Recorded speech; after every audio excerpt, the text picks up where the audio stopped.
उसके बाद सर मैंने जॉब किया है मार्केटिंग रिसर्च कंपनी में एज ए रिसर्च एग्जीक्यूटिव, जिसमें मेरे कुछ प्रोफाइल थे मार्केटिंग अन्वेषण करना था, रिसर्च करना। तो इस फील्ड में आने का कैसे सोचा? तो सर उस दौरान जब मैं अपने प्रोफाइल पे काम कर रहा था, वो थोड़ा मोनोटोनी जॉब था और ऑफिस वर्क था और जॉब सेटिस्फेक्शन नहीं हो पा रहा था उसको लेके। हालांकि ठीक था जॉब प्रोफाइल, फिर भी मैं सोशल इंटरफेस की तरफ झुकाव मेरी थी, इसलिए सर मैं इसमें आने। क्या सब्जेक्ट रखे थे सर कहाँ ऑप्शन? समाजशास्त्र। समाजशास्त्र। और ग्रेजुएशन में subject? Sir computer application BCA। तो समाजशास्त्र क्यों और किया?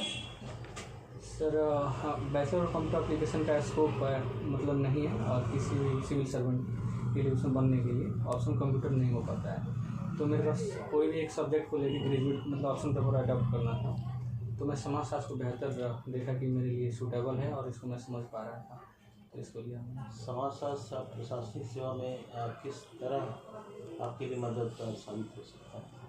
सर अगर प्रशासनिक सेवा में हम जाते हैं उसके बाद सोसाइटी में हमें वर्क करना होता है।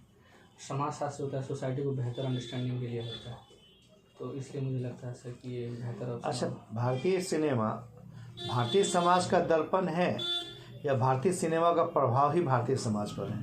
सर दोनों का मतलब मिक्स है, दोनों का प्रभाव, दोनों एक दूसरे से जुड़ा हुआ है। ये फिर भी जब जुड़ा हुआ तो एक चीज़ें हम लोग देखते हैं भारतीय समाज में, एक पक्ष भारतीय पिक्चर एक पक्षीय होता।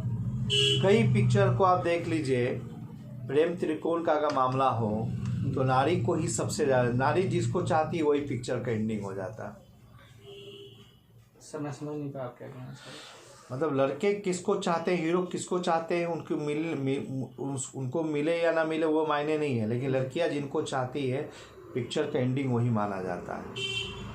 सर भारतीय समाज में थोड़ा सा इमोशनल चीज़ें हैं, इस चीज़ को लेकर महिलाओं को सेंसिटिव मुद्दे को इसमें दिखाया जाता है। और तो वर्ग तो दो ही है, पुरुष वर्ग एक महिला वर्ग है, तो केवल महिलाओं को ही क्यों सोचा, पुरुष को क्यों नहीं सोचा जाता है? हालांकि दोनों का मतलब इक्विवेलेंट पार्ट्स होना चाहिए, बट भारतीय समाज थोड़ा सा इस चीज़ को लेकर सेंसिटिव है।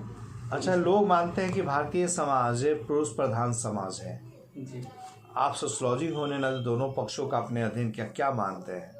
सर ये कुछ हद तक सही भी है, क्योंकि भारतीय परिप्रेक्ष्य में अगर देखा जाए तो ये बातें सही होती है, परंतु जनजातीय अगर पृष्ठभूमि को उठा के देखा जाए तो महिला सशक्तिकरण है। सामान्यता में मानते हैं कि पुरुष प्रधानता है, बट कुछ क्षेत्र ऐसे भी हैं जैसे केरल के क्षेत्र में नायक नहीं, है। समान बिहार के समाज कैसा मानेगा? बिहार के समाज में ज़्यादा झुकाव पुरुषवादी सत्ता की तरफ। जब ऐसी बातें हैं तो महिलाओं को जो आरक्षण देने वाला पुरुष वर्ग, ये तो बड़ा अच्छा काम नहीं किया।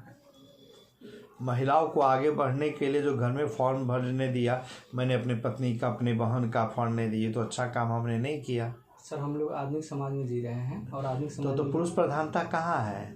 सर मैंने बोला थोड़ा झुकाव है। अब उदार समाज में आने के बाद इक्विवेलेंट होना चाहिए, समाज में दोनों को एक साथ चलने की ज़रूरत है और एक विकसित समाज के एक तरफ नहीं, परस्पर विरोधाभासी आपका बातें आ रही है। पुरुष प्रधानता भी कर रहे हैं, फिर नारी को भी आगे बढ़ा रहे हैं। जी सर कोई एक ही ना करेंगे। पुरुष प्रधानता है, परंतु अब हम लिबरल की तरफ आगे बढ़ रहे हैं और महिलाओं को भी सहभागिता हमें ज़रूरत है एक समाज को सुचारू रूप से आगे बढ़ाने के लिए, सभ्य समाज के रूप में जाने के लिए, इसलिए पुरुष। अच्छा, एकेश्वरवाद शिव का नाम भारतीय समाज का प्रमुख है। एकेश्वरवाद? हाँ, एकेश्वर मतलब अर्धनारीश्वरवाद जी। तो कि एक संसार का मूल है ना पुरुष से ना नारी से, जी आधा नारी आधा पुरुष। जी। कैसे आप सहमत नहीं है? सहमत हूँ, बिल्कुल सहमत हूँ। तो फिर पुरुष प्रधानता आप सबने क्यों कहा? सर मैंने बोला कि ये है, भारतीय समाज में एग्जिस्ट करता है, इसको नकारा नहीं जा सकता है, परंतु इसकी तरफ हम लोग सभ्य समाज की तरफ आगे बढ़ रहे हैं, बहुत आगे निकल चुके हैं और महिलाओं को हम लोग स्थान देना चाहते हैं, कदम से कदम मिला के ले जाना चाहते हैं। हमें तो लगता है कि भारतीय समाज में प्राचीन मनीषियों ने जिस तरह कार्यों को बांटा कि जो काम में महिला दक्ष हो सकती थी गृह कार्य के लिए, उनको सुरक्षा भी चाहिए था, तो वहाँ तो पुरुष इंटरफेयर नहीं करते कि किचन में क्या बनेगा।